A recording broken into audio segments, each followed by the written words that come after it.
Following his arrest, Jesus is brought to the palace of the high priest. False witnesses boldly accuse him of many things. Are you Christ, the Son of God? I am. You heard him. Anyone who speak blasphemy by claiming to be the Son of God deserves to die. While Jesus is suffering these insults, Peter, who secretly followed him into the city, warms his hands by a fire in the palace courtyard. You were one of those with Jesus of Nazareth. Me? I don't know what you are talking about. Afraid of being questioned, further Peter goes out into the hallway, but there... This fellow was with Jesus. Jesus? I don't even know the man. About an hour later, some men approach Peter. Didn't I see you in the garden when the soldiers took Jesus?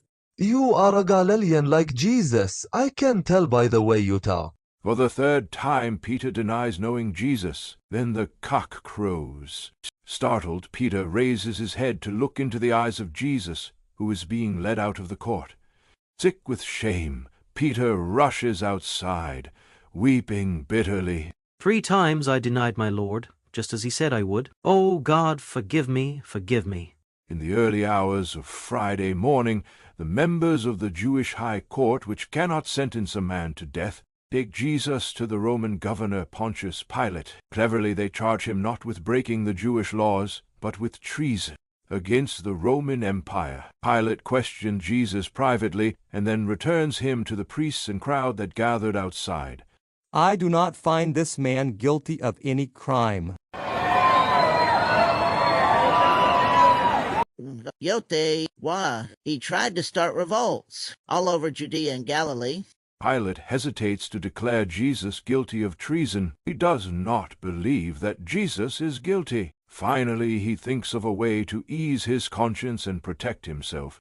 The people, I'll let them decide. Boom. The religious leaders have charged Jesus with treason against the Roman Empire. Pilate, the Roman governor, don't believe he is guilty, but he is afraid to anger his opponents for fear they will stir up so much trouble that the reports of it will reach the emperor in Rome. Looking at the crowds in Jerusalem for the Passover, he suddenly sees a way out. Let the people decide whether or not Jesus should die. But he does not know that the priests are stirring up the crowds. It is the custom to release a prisoner to you during the Passover. Which shall I give you, Jesus de Cristo, or Barabbas the murderer?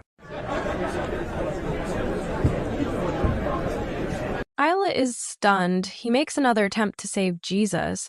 Scourge him. Maybe the people be satisfied if the prisoner is punished. So, Jesus is whipped with leader tongs.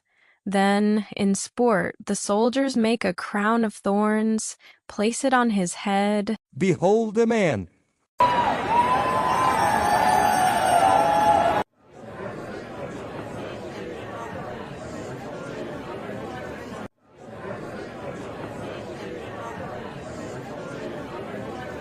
Jesus of Nazareth, King of the Jews. No, don't write that. Write, this man said, I am the King of the Jews. What I have written, I have written. I have sinned, I have betrayed an innocent man. What is that? Here, take it. I want no part of your dirty money. Driven by guilt, too great to bear, Judas goes out and hangs himself. The street that leads to the hill of execution is soon filled with a strange mixture of people. Priests and Pharisees who demand Jesus' death, women weeping for the man who forgave sins, healed the sick, and the curious, too. On the way, Jesus falls under the weight of the heavy cross to keep the ugly procession moving. The Roman officer asks a bystander, Simon of Cyrene, which also with the crowds, to carry the heavy cross. It is about 9 o'clock when Jesus and 2 robbers who are to be crucified with him reach Calvary, and there the Son of God is nailed to a cross. Above his head is fastened a sign, Jesus of Nazareth, the King of the Jews. But to the Roman soldiers he is only another criminal, being put to death according to Roman law. This robe is seamless. How do we divide it? Too good to tear into pieces. Let's cast slot for it. If you're the king of Israel, come down. We will believe you. If you're the Christ, save yourself and us. Aren't you afraid to talk that way when you're about to die? We're being punished for crimes, but TGS man has done nothing wrong. Lord, remember me when you come into your kingdom. This very day you will be with me in paradise.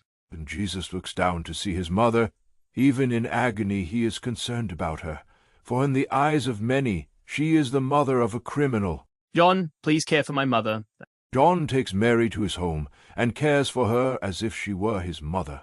It is now noon. Slowly a strange shadow covers the land. For 3 hours there is darkness.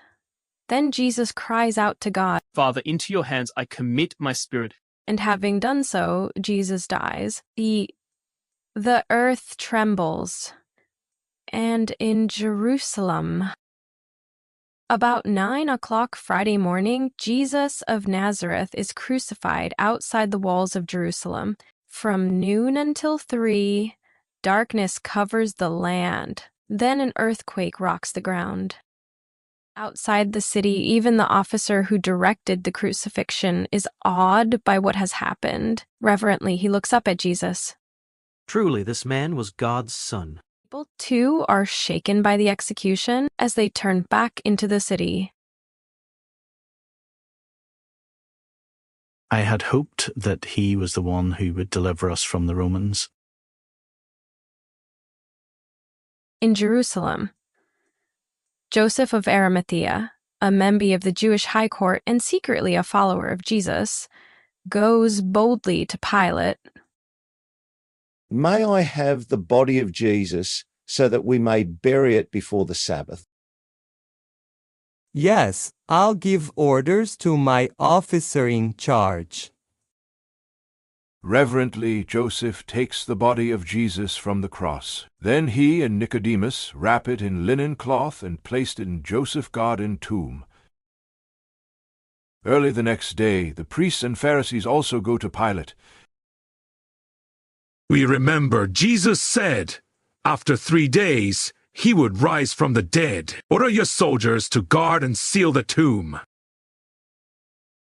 so that his disciples cannot steal the body and claim that Jesus made good in his boast. Take the soldiers you need and set up a guard until after the 3rd day. So the tomb is sealed and Roman soldiers are placed on guard. There, that's the last we will hear of this man who called himself the Son of God.